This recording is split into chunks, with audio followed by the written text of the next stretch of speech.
This episode is brought to you by T.K Peoples Gas. T.K Peoples Gas is committed to safely delivering natural gas across Florida when and where it's needed most.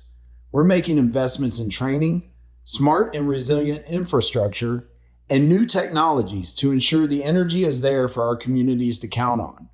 For more about Peoples Gas, at the heart of Florida's energy, visit www.floridasenergy.com.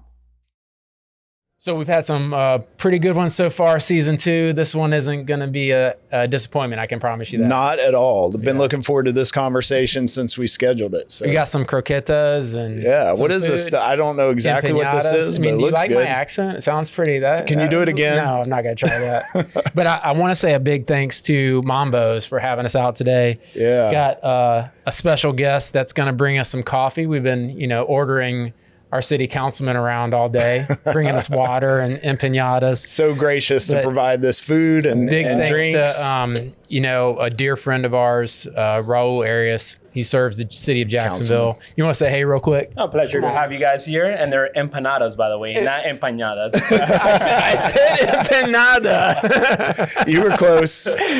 Thanks, bro. Thanks for having us out, man. I appreciate you guys here. your hard work for Jacksonville. Thank you, Councilman. Yeah. Thank you. Yes, sir. So, I guess our guest needs no introduction. Everybody in Jacksonville knows who he is and the great job that he's doing. But I'd say most importantly, to the Davis family, he's a dear, dear friend and somebody who's been true to us as long as I've known him.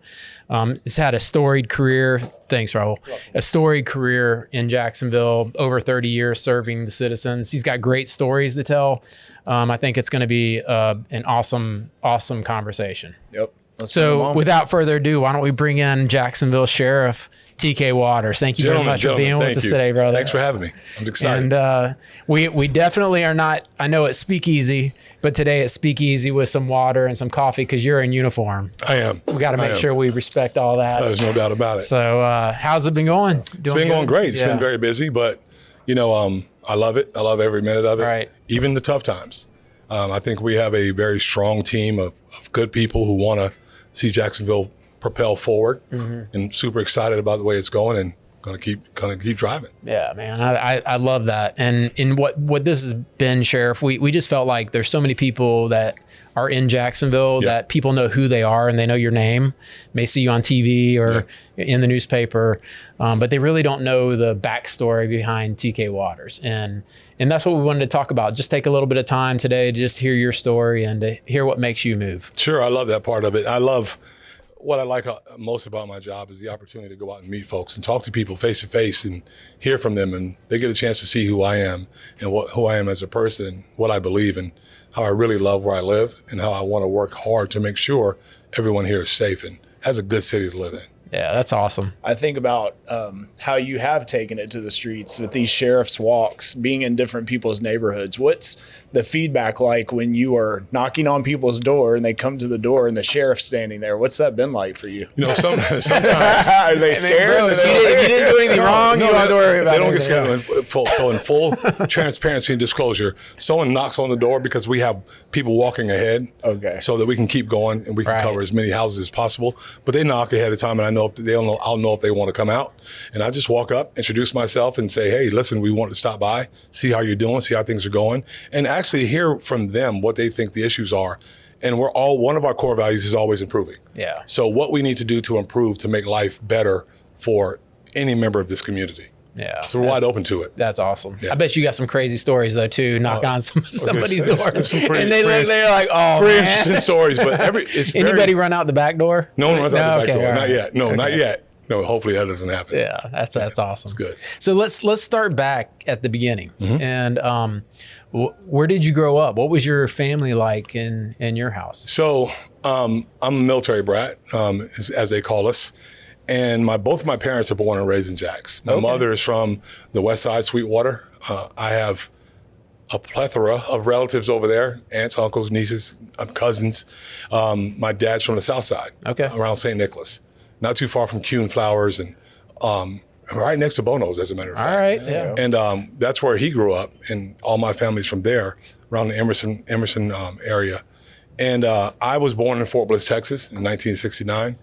because of that military life, which I would not trade for anything in the world. It gave me the experiences. I got a chance to go places that I probably never would have seen had it not been for that. And for that, it's also helped me really gain a great appreciation for the men and women in uniform that protect us and give us the ability to sit down in a place like Mambo's, have a meal, talk freely about things that are going on without any issues. And I'm thankful for our military. Feel safe the whole feel time. safety the entire time. I feel extra safe today. Yes. But, I mean, Yeah. you can't put a price tag on, and you see what's happening across the country right now, where you do have lawlessness in some cities, and people don't feel safe, and you're seeing that cleaned up. Yeah, we don't tolerate that in Jax, and it's been that way since I've been here. I've had some great predecessors from I started with Jim McMillan in 1991 and all the way up to Mike Williams. And now I'm fortunate enough and very happy to be able to sit here. And the citizens have trusted me to sit in this seat and do the job. So, TJ, jump in whenever, but, you know, my mom and dad, we didn't have much growing up. We were a pretty tight family and pretty strict. My parents were very involved in the church and they brought all the kids up the right way, in my opinion. What was it like in your house? I know that you were military. I know that's probably seems there was order in the house. It was well run. Quite a bit. Tell us about that. I grew up with a dad he's a retired command sergeant major at the brigade level in the Army. And I wake up on Saturdays at 6 o'clock because anything beyond 6 a.m. was too late. Cut the grass twice a week for no reason other than to cut it for discipline. And he knew I hated it, so he'd make me do it just because if I acted up, which I did. Love it. I did quite often. But my mother, great woman, I lost her in 2006, but she's a huge, you know, my dad was getting on me. I go to my mom. My dad today calls me boy. If he gets upset with me, it's always been that way. Does he look up or does he look down? He has to look up now. He has to, you know, when you get old, you start big shrinking. Guy, he started. You know, to shrink. he's probably about 6'3". I'm a little bit taller than him, but my mother was also a very tall lady. My mother was 6'3", I think about 240 pounds until she got cancer. Then of course she got smaller then, but both my parents were fairly sizable people. You have siblings? I have one sister. All right. One sister. Is she in Jax? Or? She is in Jacksonville. Okay. Yeah. And we stay in touch. I don't see her as much as I'd like to, but we stay in touch. You know, we don't talk all the time, but we stay in touch. Sheriff, you look like you're in great shape. Yeah. I'm wondering, did you have a calisthenics routine when you were a kid coming up because of your dad's military experience? No, I played a lot of basketball. Did you? I mean, all the time, every day. Whenever I got a chance to play, I played.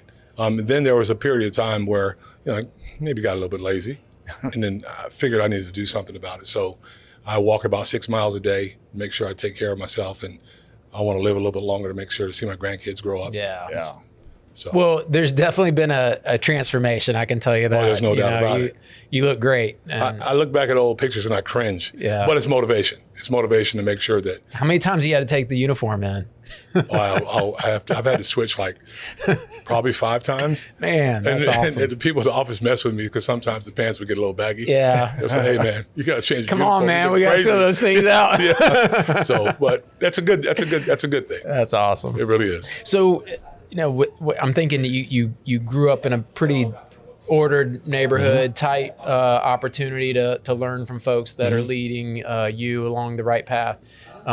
When did you start looking towards law enforcement? What was that time in your life where you thought, man, I want to serve and this is the direction I want to go? Well, I was going to join the military.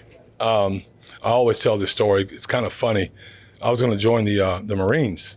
So I was in Fort Bliss, Texas.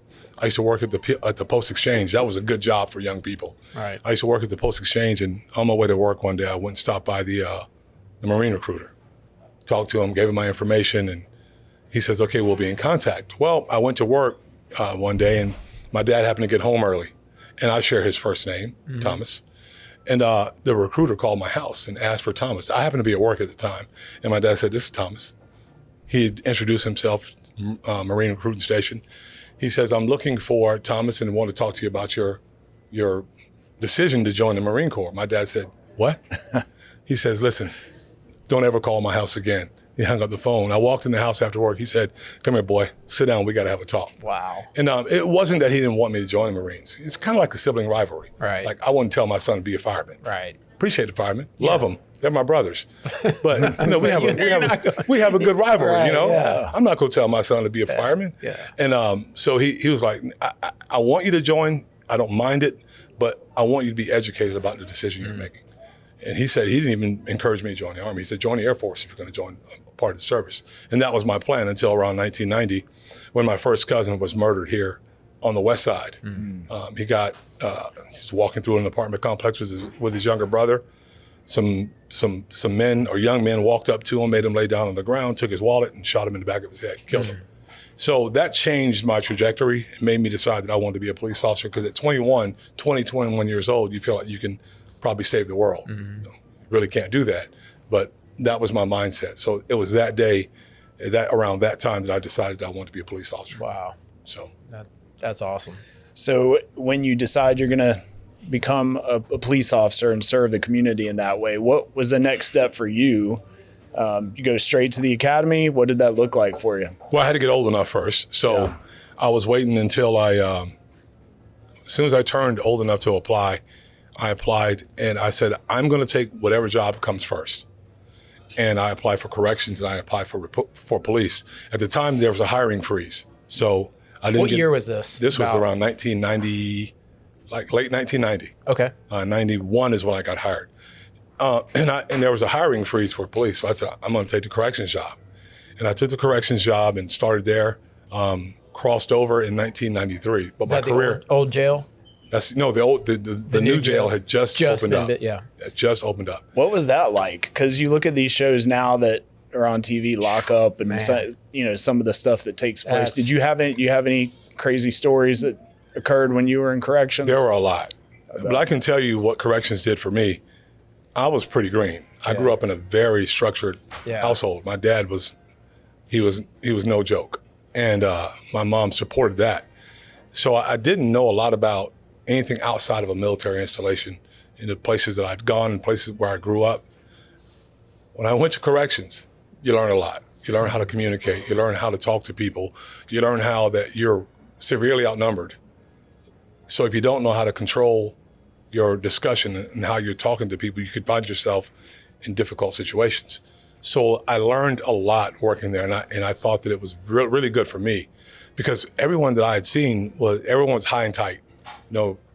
Tight haircuts and hemlines and yes sir, no sir. That's what I was used to.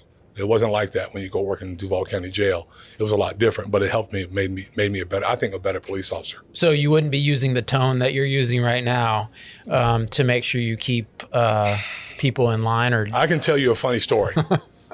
When I worked in the jail, I worked in the segregation section where pretty bad guys were. And they were waiting for trial, but no one was out at the same time. Right. Everyone was.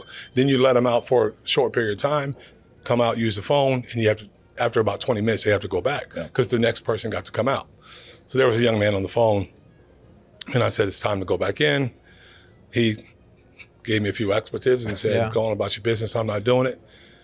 And I said, "Yeah, it's time to go in." And he kept talking. So I had the ability to turn the phone off. So I turned the phone off. And he was still talking a lot. And I happened to say, not thinking about what I was doing, I said, "Yeah, you're talking a lot, but I see you going back to your cell." So he recognized that he was going back to a cell, and then he stopped. Right. And when he stopped, then you have to go and deal with it in another way, which was my fault. I wasn't thinking. But you learn lessons like that. You learn things like that, and you learn how to work through problems a little bit better when you're inside that situation. And I would tell you, I've been on ride-alongs with JSO, and the calculation it takes for an officer in a bad situation to make the right decision, I don't think the citizens realize how quickly they have to think. Yeah. And they have to control a situation, escalate or de-escalate. Yeah. And I mean, it truly is one of those things that in a moment's notice, lives are changed, and we just thank God that they have the training that they have. I just awarded a Purple Heart to a young man, a patrol officer named Adam Goulding. Several months back, probably about 6 months now. He stopped a car on the north side, He activated his blue lights. It was for speeding. And the gentleman didn't start right away. He just kept going. He finally decided to stop at a house on a street corner. And immediately, as soon as Officer Galding got out of his vehicle, the guy started firing shots at him. And Officer Galding, of course, reverted to his training, did not stand in the same spot because had he stood there, he'd been killed. He was moving, he returned fire, got to a place of concealment, not cover, but concealment, so he couldn't be seen anymore, and was still continuing to exchange rounds downrange, and ultimately won that fight. I say all that to say, you never, ever know what's going to happen on a traffic stop. It's not cliche. I know people think that it may be, but it's not cliche. It is really a dangerous job. It's the only job that you'll see an officer get out, and as he's approaching the car, he touches the back of the car when he's approaching. And that's because you want to be able to leave evidence that you were there if you were killed on the side of the road during a traffic stop. And it serves another purpose to make sure no one's in the trunk, because you don't know, the officer doesn't know what that individual has been through, what's happened. Maybe they just robbed a bank, or maybe they're upset because they just lost their job. That's how much it varies. So you're going into a situation like that with no knowledge about what's happening other than a traffic violation. And then you have to be prepared to deal with the consequences or whatever that driver decides they want to do at that point. Sheriff, it's scary. I think it's a good reminder that every time our men and women in blue, start a shift, they're literally putting their lives on the line for our community. And sometimes, people only see what they would perceive as negative aspects of, the sheriff's office or police departments or, and we need to be reminded that every single day we're being protected while y'all are putting your lives on the line. TJ, it's not so much even me. Right now, I'm sitting in an office and I go talk publicly and sign papers and make policy decisions. It's the men and women that are out here every single day stopping those cars. Right. And I don't think in some cases people really understand that without stopping those cars, without making contact with individuals that you see, that we can't proactively stop anything from happening. We are responsible for doing that. A drive-by doesn't happen unless you're in a car with a firearm and you go to do a drive-by. So those traffic stops, engaging people is very, very important, and that's part of the duty, and that's the most dangerous part of the duty. Answering calls for service is our number one job. You go to calls that sometimes you don't know what's going to happen. We've had officers go to a call for a domestic case and they get shot. Those things really happen. I don't think people really get to see it. And the news media, they don't magnify that enough. An officer gets shot, they talk about it for a day, maybe two, then it's all over. We had Officer Derricott. There's been 6 since I've been sheriff that have been shot. Officer Derricott goes and stops the car. They stopped the car one night. The gentleman fled from him. They waited until the next work cycle. They didn't even chase him because we have a very strict chase policy. They waited till the next work cycle because they had his address. They went to see him. They knocked on his door. He shot Officer Derricott in the neck. He's in a wheelchair today. This is real stuff. So when you see a quick video clip on television, it doesn't tell the story. On YouTube or on Instagram or Facebook, it doesn't tell the whole story. That's why it's so important for us to show those things. I want to talk a little bit about that, but I remember in one of my ride-alongs, every time the officer stepped out, he put his thumb on the back of the car. And after a while, I go, what was that? And he goes, exactly what you said. I just want to make sure there's a record of if something happens that they have record that I was here. It becomes proof. It becomes proof. It seems like everything is thought through. Y'all aren't doing anything that's not strategic as you handle each aspect of whatever it is you encounter. And I think sometimes people don't realize how detailed you have to be, when you're doing the job that your men and women do. Yeah, and there's a very thick rule book that we have. It used to be a book. I say book. It used to be general orders and operational orders. They were about that thick, 2 of them. Now they're all computerized, of course. But we have a lot of rules that govern us. We are accredited by CALEA, and we just got reaccreditation, and we had no negative marks on our policies. So that tells me that we're going best practices. We're doing things the right way. And I'll say this about that. What you see on a traffic stop or what you see is Melissa Nelson, the state attorney, she did a legal memo about that one stop. And I don't mean to jump ahead, but I want to say this. Yeah. What took her 10 pages in a few weeks to study and get written so that the public would understand it, an officer has to figure it out in about 5 minutes. Yeah. Happens that quick. Yeah. And he's thinking through all those steps because you can easily violate the law. You can easily violate someone's rights if you're not paying attention to what you're doing and following the rules the way that they should be followed. And that's extremely important. So this job, though we all love it, we all volunteered and none of us asked for pity. It's a dangerous job. Yeah. And 2025 is very difficult. And we're working every single day to make sure people know that we're doing it honestly. We're doing it. We want to be trusted. We're a trustworthy organization, and we're going to work hard to make sure people know that. I'm going to come back to your story, but since we're talking on the subject, you said when you were coming in that you were going to be the most transparent sheriff that Jacksonville's ever seen. Sure. And I mean, sometimes that's makes you look good. Sometimes, man, that being transparent doesn't always mean you're going to look good. Right. And, there've been a couple situations, I think of one at the stadium where people were taking videos. One, the recent one with the car stop where somebody had a clip of a video and you quickly put out the whole story. Can you talk through the price that you've had to pay internally to be so transparent, but also how important that is for the public? I can tell you internally, it's been a breath of fresh air for the troops. Nice. They've always wanted to see that happen. And it's not that I'm trying to get back at anyone, but we have body cams for a reason, and not just to catch police officers doing bad things. They're also to help us show the public what actually happened in context. Context is so important. Right.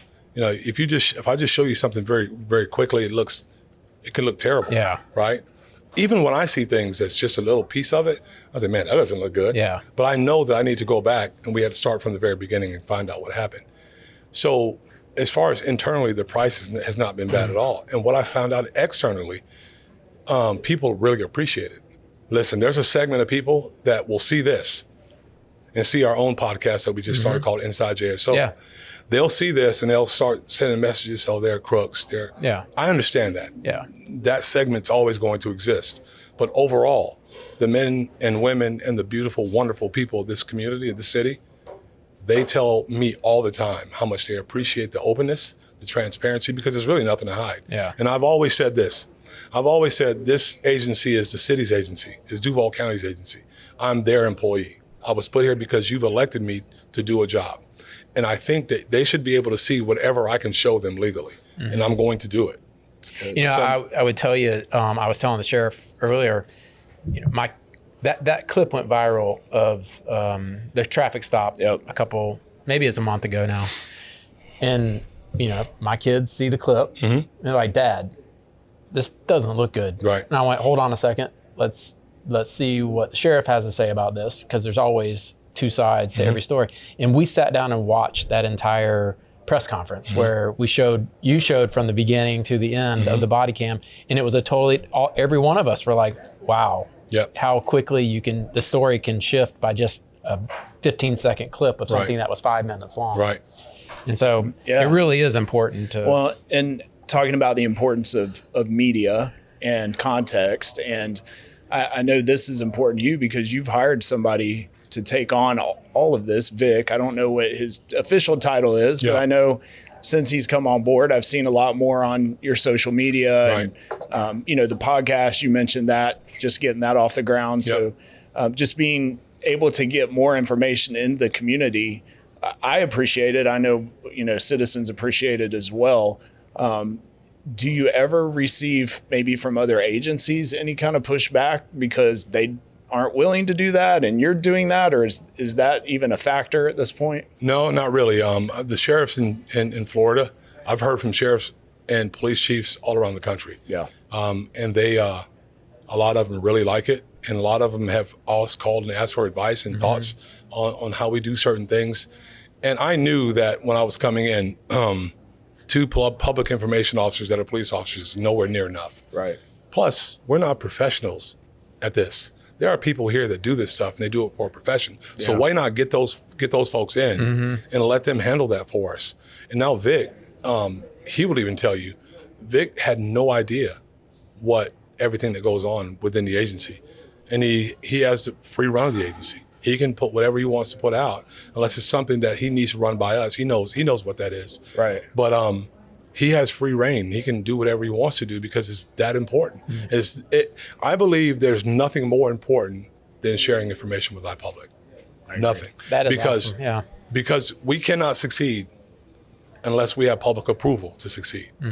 And as long as we have that, we are golden. As soon as we lose that, then we've lost. Yeah. There's no trust. There's no confidence. Nothing. Well, so I can tell you that sorry.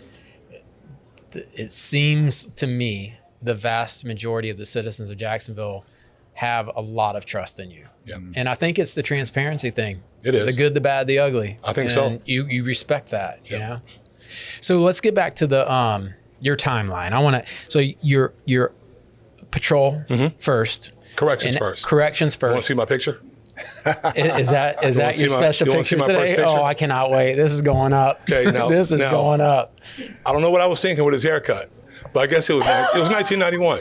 Are you sure you have want? a You sure you want kid and play the fade, fellas high to know? fade, or what is that what we're working with? Very close. Is it? Very close. Let's see. There it is. Wow. Oh, that's That's not bad, bro. That's not bad. Look at that. I mean, I think it looks pretty good. That is definitely going up. And the problem is all your folks on the force are going to be able to see Oh this yeah, they now. see it. They see Okay. it. Well, they had it though. I didn't know. I didn't even know they still had this. That is crazy. And then it just man. ended up on my desk one day. 22, 23? I was 21. 21. Man, that's awesome. 21 years old. So you get out of corrections and you head to patrol? Is Yeah, I that had the to next patrol. step? I had to patrol, and which was a lot of fun. I rode on the south side, Okay. on Emerson Street, where actually a lot of my family was. Right. A lot of them that I didn't know, but you run across them with the last name. Oh, you figured out, hey, it's a cousin or something. Yeah. But started there. Left there, went to the COPS unit, which is Community-Oriented Policing Strategies. And, we all got grants from Bill Clinton in 1996. I remember that. For that. Did that for some time. Left there, went to narcotics. Worked a couple years in narcotics, which was a very dangerous but interesting job. So back on that, narcotics is, there's lots of times you can't really reveal who you are. Yeah. There's needs to be a lot of secrecy in narcotics. Can you walk the viewers through what that process was like as you come off of cops, you come off of patrol, and you go into almost an undercover type? Well, it is. You almost disappear when it comes to policing. You work in a different section of the building. We have rules in place where if you see an undercover officer out, you don't speak to them unless they speak to you first. It's that kind of thing. Yeah. You have a license that may have a different name on it, very possibly. You don't Wait, drive. you have a different license? Possibly. Wow, did not know that. You don't. I want to know how I you think were Gabe and Christian may have a couple of those licenses in Tallahassee, but And they're not they're not undercover. supposed to have those. That's right. They're not supposed to have Sheriff, those. how were you undercover when you were 6'5"? Yeah, it was it was different, but it worked. You can change your hair, you can change your appearance, you can grow facial hair, you can put earrings in your ears. There's a lot of different ways to do Yeah. it. And then you go out, you get a complaint, because believe it or not, where people say, I get this conversation that there's no trust in certain communities. It's not true. Right. They call us all the time with concerns and issues. We don't put them out there because you shouldn't. But I'd go out there and we'd address the issues and we'd make purchases from dealers. Sometimes big purchases. I bought 5 kilos of cocaine in the past, and you just do a lot of that stuff. And Ooh, that's got to be scary, man. it is. There's some scary things Yeah. that happened during that time. I remember one of my first ones. I went to a house and knocked on the door, and I was asking for just a nickel sack of weed, and they let me in the house and shut the door and locked it. So my knees were quivering the entire time, and there was people in there, but it ended up working out fine. But it's a dangerous job, but it has to be addressed. Yeah. If people are telling you there's a problem, and I believe this with my whole heart, you have to respond to the concerns of the citizens. If they're telling you there's a problem, respond to it, and give them actionable, show them what you've done. Yeah. And if you don't, it's like Right. you're not even listening to them. Yeah. Then we're failing. So that was a different experience. My wife did that also, by the way. She's a master at it. I was about to say She was so good. She would. I could totally see her crushing the narcotics, the undercover. She can play the role. I can tell you that. I can tell you, she can talk. She can think of stuff like it's crazy. She's really good at it. So, Sheriff, yeah, sorry, I was just we mentioned narcotics. Things have changed quite a bit in the last decade or so when it comes to illicit drugs. Yep. And, probably I would guess after your time in narcotics, fentanyl gets introduced. I just saw on Instagram, Jack Sheriff Instagram, I think it was yesterday, the arrest that was made of a fentanyl dealer. Yep. And then on the subsequent pages of the Instagram post, it showed how overdose deaths have come down quite a bit, but arrests for dealers have gone up. Yep. Can you talk about what y'all are doing to address that? Because that's a huge concern. You and I work together. Mm-hmm. Our viewers may or may not know that I run a nonprofit under the chamber that does education awareness on the opioid epidemic, Yep. fentanyl, illicit drugs. And so we've had a chance to work together, and I know what's happening on the JSO side of things to address this. Could you share with our viewers how you're keeping our community safe from that epidemic? So we are attacking the dealers. First of all, we start thankful to the legislature because they gave us some tools that we can use to where a dealer that deals fentanyl or they deal opioids, and we can trace that deal back to them. We can charge those folks with murder. We've done that several times now. Melissa Nelson's amazing when it comes to that in her office. So that's one way. But another way, whenever we get these drug complaints regarding, it could be cocaine. I can tell you when we catch big dealers, the dealers are selling cocaine, fentanyl. They're selling everything under the sun. Right. And we're catching them a lot. We did several major drug busts since I've been in office that were connected to Mexican drug cartels, and fentanyl was a big part of it. So we're working really hard intentionally to get fentanyl off of our streets because it's very dangerous. Drugs are dangerous in themselves. Yeah. But that fentanyl, it's incredible what it does to our communities. Yeah. So we're working really hard at it. And I can tell you, I get the unfortunate privilege of, I say unfortunate because of why I get to meet families, but they've lost, loved ones, usually sons and daughters to this, overdose epidemic. And they can't say enough about the fact that you're willing to investigate every overdose death that occurs in Jacksonville. Yep. And I just got a text yesterday from a lady who's, who was very aware of the case that was on Instagram of the guy that y'all arrested for, fentanyl. But those families appreciate it, the ones that have lost loved ones. And so I just want to say thank you. And, we want to commend you for the work you're doing in that area as well. So it's scary for my kids, just knowing that they're out there and you never know. I've explained to them, if it doesn't have your name on that bottle, do not touch anything out there because you just don't know what. And I think we have to continue getting that message out because, good people are falling to this fentanyl crisis. Of course. We got to fight it every day. We do have to fight it. Yeah. And I'm a big believer, and Daniel, you know this. No parent should lose a kid. Yeah. It is the absolute most horrifying experience of anyone's life. Kids are supposed to bury your parents. Yeah. Parents are not supposed to bury their kids. And my heart goes out to every parent, whether it be violent crime, fentanyl, or anything else like that. And part of my drive is to not see that. And of course, this is a utopian thought. Yeah. It's not perfect, but to not see any parent have to deal with such a loss, it's a horrible thing.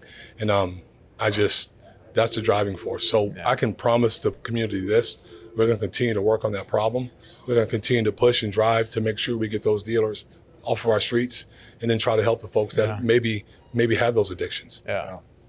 So, narcotics. We're going to get to you, Sheriff. Okay? No, you're good. I just No, you're good. So you spent time in narcotics. I know you were involved in homicide. Was that next? No. There's a couple stops after that. All right. So narcotics, then a couple patrol task forces. Then I took the sergeant's Then I went to traffic enforcement, which is a big issue around town. And that the more we grow, the worse it gets. But went to traffic enforcement, did that a lot for a long time, and supervised the motors. As a matter of fact, Glenn was one of our motormen. He can actually ride a motorcycle, even though he's that tall. But he's really, Man, that's not right. He's one of the best. You can't, we're cutting that. I'm sorry. We're cutting that. I'm sorry. Sorry, hey, Glenn. Sorry, nothing gets cut, bro. I love you, Glenn. But no, he actually is like a mentor. He's an amazing motorcycle rider. Yeah. And those are the best motorcycle riders, I believe, on the planet. And he was the best of the best. I joke with him about it being short because, especially standing next to you. Yeah, it's not right. Everybody's We're all short but next to you. But he's amazing. So I got a chance to spend some time in traffic. Did a couple presidential motorcades, which is really cool. That's super cool. Left traffic, took the sergeant's exam, got promoted to sergeant, went back to patrol, and then went back to traffic and did supervisory work at traffic. And left there. And from traffic, I went to homicide. All right. Is that when you started moving up in the, like, more people noticing your skill set and leadership and? Daniel, can I pause here for a sec? Yeah. With homicide, okay? One of my favorite shows that I watch. Okay, I love watching football, but second to that is Dateline. You have been a Dateline guy since. Dateline. I don't know what this says about me, but I fall asleep to Dateline every night. I put it on the sleep timer. And so about 3 weeks ago, I was watching Dateline, and I heard this voice, and I was like, that sounds familiar. I look up, and you're on Dateline. Yeah. And I think it's when you were a sergeant in the homicide. Is that right? That's correct. And they were, had the camera in your face while you're driving around town and solving this crime and giving them all the details of. Yep. So what was that experience like for you? It was pretty neat to actually be able to do it. And Andrea Canning, I think that's her name. She's amazing, very nice. But being able to tell that family story and tell her story and tell it the right way. Yeah. There are shows out there that sensationalize it. I don't like to sensationalize people's loss. That's horrible to me. They do a really good professional job of telling the story. So it was a pleasure for me to be able to do it and get out and tell the story about a horrible, horrible situation here in Jax. But it was neat. It was neat, and that thing is. I always laugh, and not laugh at the loss, but you sign away royalties, right? You say I don't need any money for that. And you show it all the time. I should have said, give me something. Give me you a couple bucks every time. Yeah. You get a fan mail from that stuff. No, people don't even recognize me anymore. I'm all gray now. Do you remember what what season episode? I do not. Okay, I'm gonna have to look. Yeah, this I was up. gonna say I gotta check this out. It's called In Cold Blood, and it was around Halloween that it aired. Right. Whatever year it was, and there was a storm coming, so I don't remember exactly which one it was, but that's what it's called. Gotcha. Did the men and ladies on the force, did they give you any mess with you at all for being a movie star? They didn't mess with me. No, okay. They didn't mess with me. They I think they like the fact that the story is being told. Yeah. And you get a chance to see the hard work that goes into a case like that. It really there's a lot that goes that's involved in all those cases. Yeah. So when did you start thinking, man, I wouldn't mind serving Jacksonville as sheriff? So I can tell you I did over 10 years in homicide, 10 years and about 4 months. And then Mike Williams won the election, and he appointed me to the rank of an assistant chief at the time. He's a commander now, but assistant chief at the time. And I got a chance to do that. Went out to District 5, which is the northwest side, as a district commander, or zone commander at the time. And then he gave me another job doing some other stuff with violence and working on violence. And around 2017, someone mentioned that maybe I should think about it. Mm-hmm. But I'm very respectful of the position that the sheriff held, and I'm not going to talk about myself when I'm working for somebody else at that point.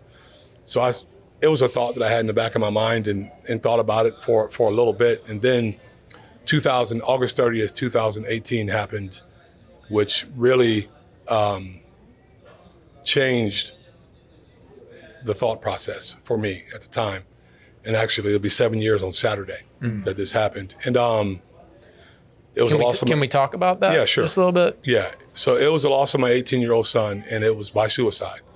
And when something like that happens, you feel like, as a parent, you feel like the entire world should stop because mine did. my wife's world stopped.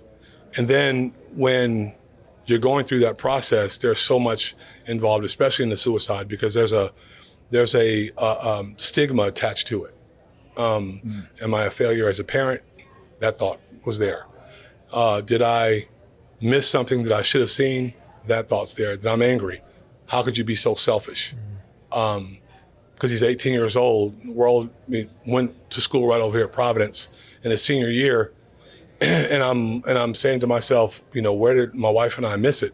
And then you start worrying about, because 3 out of 4 marriages don't last or don't survive something like that. And I love my wife dearly. I didn't want to lose my wife when that happened. So all this stuff is there, and all these thoughts are there, and you really don't know which way to go. So running for sheriff was the last thing in my mind at that point. That just went by the wayside. And how did you guys? I can't even imagine the devastation and having to persevere on a daily basis. Yeah. How did you guys do that? I know you have a strong faith. I've been to church with you before. Yeah. Tell me about how you and Robin did that. I think it could help other families that may watch this that may have gone through the same thing. First of all, you have to forgive yourself, and you have to make sure that you understand the decisions that, unfortunately, he made. I don't even know if he knew the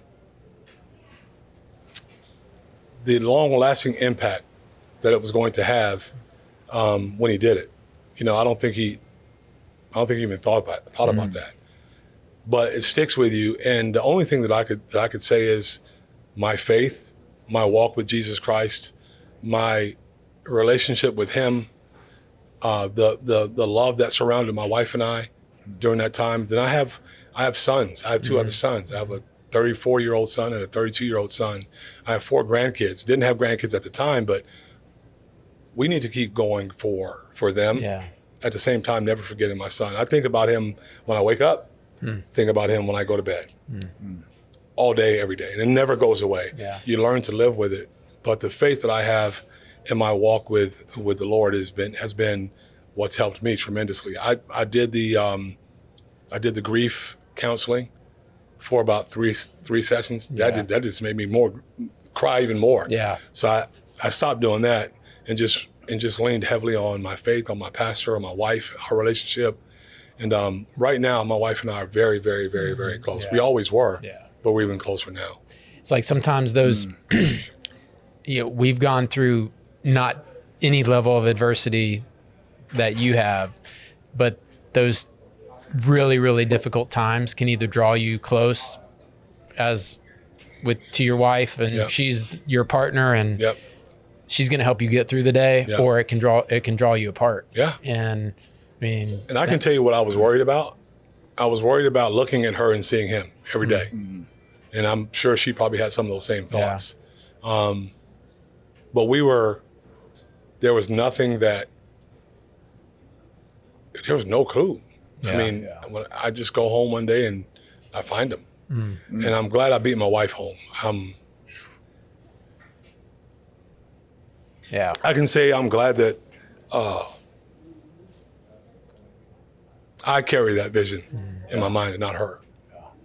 So it's part of the process is making sure that she's okay and we're okay together. Not being angry with anyone. I'm not angry with the Lord. I'm not angry with anyone. It's just a situation that happens. I'm not the first one that it's happened to, and my prayer is that it happens to no one else, but I know it will. But wherever I can help, if this will help someone understand or maybe get through the process and tell them that the thoughts that they have of failure aren't unique to just them. And people often look at you from a distance and they say, "Oh, this guy, who is this guy? This guy has no problems." It's nonsense. We all have issues. I'm a human. I've said this a million times. I'm a human. I've always been a human. I'm never going to stop being a human. I'm susceptible to the same things that other human beings are susceptible to. And we just happen to have a very terrible situation happen to us and our family, but I think we're stronger for it. Yeah, I agree. Sheriff, first of all, thanks for being vulnerable yeah. and sharing that. Like Daniel said, I couldn't imagine, but you mentioned stigma related to mental health. Mm-hmm. And I think it's probably gotten better in the last few years, especially since we had that thing we don't like to talk about called the pandemic, and everybody was locked up, and we all went through our challenges. Sure. You know, I wonder what you would say to people who are hurting, you know, feeling like they don't have any reason to live, or, you know, even I know this impacts officers, you know, because of what they see and what they go through. Every single day. You know, is there something specific you would want to share with folks? I would say you call somebody. You get to your closest friend, or maybe someone that you can confide in and talk to help you make it through that, the most tempting time of your life. And make sure that you, even if they're just sitting there with you, you don't have to tell them everything you're thinking, but just have somebody there with you to sit with you and help you through whatever issue you're going through at the time. There's been some tough times for me and my wife, and I have friends that I pick up the phone and I call and say, hey, man, this is a rough day. You know, this is, there are certain things, if I drive down the street right here, I automatically go back to Providence. Every single time. I mean, it's been that way for 7 years now. If I drive by a certain Mercedes, he had a small car, we bought him, I think about him driving that car. And you want to get away from that. And see, this is the hard part. You try to run away from it. You want to get away, but it's impossible to run away from. I'm not going to turn to alcohol. I'm not going to turn to drugs, because all that does is compound the problem and make it worse. So I turn toward my pastor, my relationship, and my friends that will help me deal with, especially early on, with those rough times. I was at an event recently that y'all were a part of, JSO was, and I think it was Commander Randy, I forget her last name. Glossman? Yes. And she spoke and talked about what you're doing at JSO to address mental health challenges that maybe some of your officers could or would experience. Why is that so important, you know, to you to implement? Because this is kind of a first of its kind, and everybody's paying attention to it. You're going first. You're pioneering this. A lot of times, I think, you know, especially when it comes to, you know, officers or first responders, they don't want to share some of those things they're struggling with because they'll be seen as unfit for duty. But there was an event called Zero Suicide Jacks that LSF Health Systems hosted, and she spoke at it and talked about all the great things you're doing to address some of this at the sheriff's office for your men and women in blue. And I was very pleased to hear that. Just wondered why that's, you know, something that you were willing to focus on. Well, I've been around here, like I said, for a long time. And I've seen officers get arrested for DUI, drinking too much, all the way to suicides. We had a guy not too long ago kill himself in the parking lot, not too far from the police station, on duty. And you wonder why those kind of things happen. Well, I think there's a lot of pressure that goes along with this. You see things that people don't normally see. And you kind of compartmentalize it and you push it to the side. Eventually, unless you have some sort of outlet or someone to talk to about it, it's going to boil over and you're going to have trouble and you're going to have problems. And we're not machines made in a factory. We're people. And I noticed that there's usually something connected to drinking too much. There's usually something connected to, if a person decides they want to end their life, there's something else there. So I wanted to create a way to make sure that our police officers stay healthy, stay in a good mental place, so that they can do a good job for not only their families, but for the members of this community. A healthy agency means a healthier city, means we have a better city, because they're doing the job and their minds are in the right place. But ultimately, I want to see them go home safely, not avoid getting hurt from a shooting or something, but go home safely because you're in a good mental space. And not that they're all breaking, but there is a breaking point for some people that's a lot sooner than others. So we want to make sure that we can take care of our employees and make sure that they know that we care about them, which is a big reason behind why I'll stand up and take the bullets when the bullets start flying.